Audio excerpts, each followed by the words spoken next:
వెదురుపాక నుంచి అయోధ్య వరకు శ్రీరామ పాదుకలతో పాదయాత్ర చేస్తున్న అయోధ్య భాగ్యనగర సీతారామ సేవ ఫౌండేషన్ వ్యవస్థాపకులు చల్ల శ్రీనివాసరావు శాస్త్రి భద్రాచలం చేరుకున్నారు. భద్రాద్రి రామయ్య సన్నిధిలో శ్రీరామ పాదుకాలకు ఆయన ప్రత్యేక పూజలు నిర్వహించారు. అనంతరం భద్రాచలం నుంచి పాదయాత్రగా బయలుదేరిన భక్త బృందం జనవరి నెల వరకు అయోధ్యకు చేరుకోనున్నట్లు నిర్వాహకులు తెలిపారు. స్వామివారిని విశాఖపట్నం సౌభాగ్య భువనేశ్వరి పీఠాధిపతి మాధవానంద స్వామి దర్శించుకున్నారు.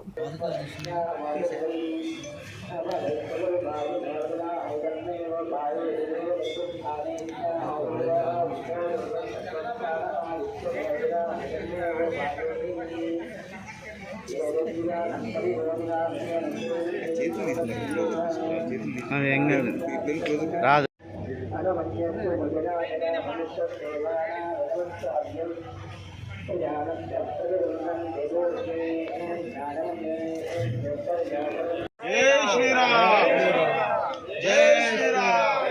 అట్లా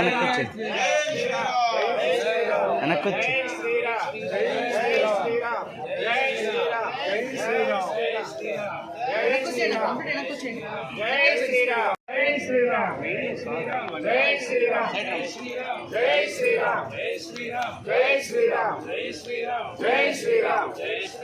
జై శ్రీరామ్